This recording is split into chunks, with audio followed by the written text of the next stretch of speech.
ایران کے شہر اصفہان میں ایک وقت کا ذکر ہے کہ وہاں ایک بزرگ آدمی رہتا تھا جس کی زندگی انتہائی غربت میں گزری تھی۔ اپنی زندگی کی 70 بہاریں گزارنے کے بعد اب وہ اپنی آخری گھڑیاں گن رہا تھا، اور اس کا ایک جوان بیٹا بھی تھا جس کا نام ابراہیم تھا۔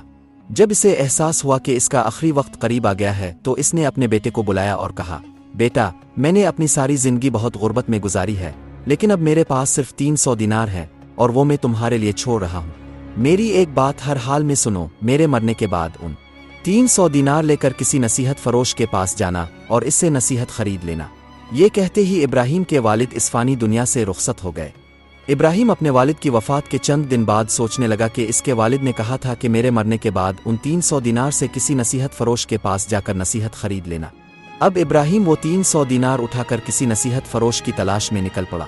چند دن گزرنے کے بعد آخرکار اسے ایک نصیحت فروش بابا مل ہی گیا۔ ابراہیم اس نصیحت فروش بابا کے پاس گیا اور اس سے کہا کہ بابا جی، میں ایک نصیحت خریدنا چاہتا ہوں۔ نصیحت فروش نے ابراہیم سے کہا کہ میں ایک نصیحت 100 دینار میں دیتا ہوں۔ ابراہیم نے اپنی جیب سے 100 دینار نکالے اور اس نصیحت فروش کے ہاتھ میں تھما دیے۔ نصیحت فروش نے ابراہیم سے کہا کہ جب کبھی بھی سردیوں کے موسم میں آسمان میں بادل دیکھو تو گھر سے باہر مت نکلنا۔ یہ کہہ کر وہ نصیحت فروش خاموش ہو گیا۔ پھر ابراہیم نے سوچا کہ بس 100 دینار میں اتنی سی بات۔ پھر اس نے سوچا کہ اسے 100 دینار مزید دیتا ہوں اور ہو سکتا ہے کہ اب کی بار یہ مجھے کوئی قیمتی بات کہے۔ ابراہیم نے 100 دینار مزید اپنی جیب سے نکالے اور اس کو نصیحت فروش کے ہاتھ میں پکڑائی اور کہا کہ اس بار مجھے کوئی اچھی نصیحت کرے اور اچھی بات بتائے۔ اس نصیحت فروش نے ابراہیم سے پھر کہا کہ جب بھی کبوترا، بلی یا کتا بیچتے ہوئے دیکھو تو فوراً خرید لو، چاہے قیمت جتنی بھی ہو۔ یہ کہنے کے بعد وہ نصیحت فروش دوبارہ خاموش ہو گیا۔ ابراہیم نے سوچا کہ بس 100 دینار میں اتنی سی بات۔ پھر اس نے سوچا کہ 100 دینار مزید دیتا ہوں، شاید اس بار کوئی اچھی بات کہے اور اچھی نصیحت کرے۔ اور ابراہیم نے 100 دینار مزید اس نصیحت فروش کے ہاتھ میں تھما دیے اور پھر کہا کہ اس بار مجھے کوئی اچھی نصیحت کرو۔ پھر نصیحت کرنے والے نے کہا کہ اپنا راز کبھی کسی کو نہ بتانا۔ یہ کہنے کے بعد وہ نصیحت کرنے والا پھر سے خاموش ہو گیا اور ابراہیم بھی خاموش ہے کر اپنے گھر واپس چلا آیا۔ کچھ دن گزرنے کے بعد ابراہیم نے اپنے دوستوں کے ساتھ کسی جگہ سفر کرنے کا ارادہ کیا۔ صبح ہوتے ہی جب وہ سفر کے لیے گھر سے نکلے تو ابراہیم نے دیکھا کہ آسمان میں بادل چھائے ہوئے ہیں۔ تو ابراہیم کو خیال آیا کہ میں نے جو 300 دینار دے کر نصیحت خریدی تھی، لگتا ہے اب ان پر عمل کرنے کا وقت آ گیا ہے۔ تو ابراہیم نے اپنے دوستوں سے کہا کہ میں اس سفر کے لیے نہیں جا رہا، اگر تم جا رہے ہو تو اپنی ذمہ داری پر جاؤ۔ ابراہیم کے دوست ابراہیم کا مذاق بنانے لگے اور کہنے لگے کہ تو ڈرو پاک کہیں کا، چل ٹھیک ہے، نہیں جاتے تو کوئی بات نہیں، لیکن ہم سفر پر جائیں گے۔ یہ کہہ کر ابراہیم کے دوست سفر کے لیے نکل گئے اور ابراہیم گھر پر ہی رہ گیا۔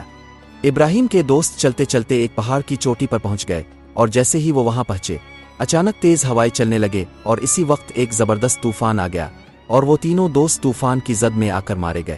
صبح ہوتے ہی جب ابراہیم اٹھا اور گھر سے باہر نکلتے ہی اس نے دیکھا کہ چمچماتی دھوپ کے ساتھ ٹھنڈی ہوائیں چل رہی ہیں اور موسم بہت ہی خوشگوار ہے، تو ابراہیم سفر کے لیے نکل پڑا۔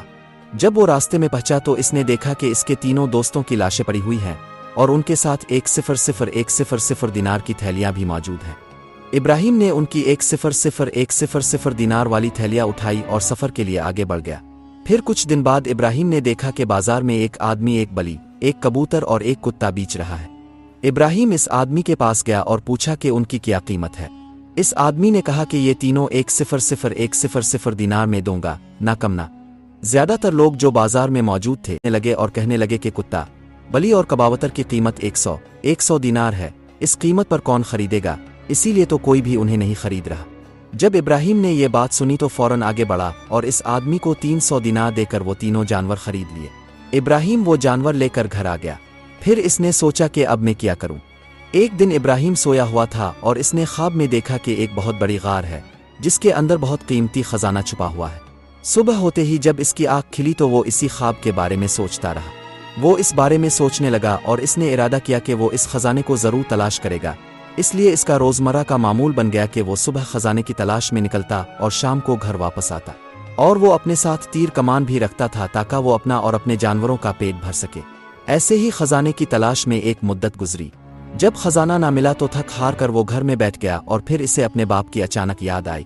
جب باپ کی یاد آئی تو اس نصیحت فروش کا بھی خیال آیا اور اس نے سوچا کہ مجھے نصیحت فروش کے پاس جانا چاہیے، ہو سکتا ہے وہ میری کچھ مدد کر دے۔ وہ نصیحت فروش بابا کے پاس گیا اور اس نے اپنا خواب سنایا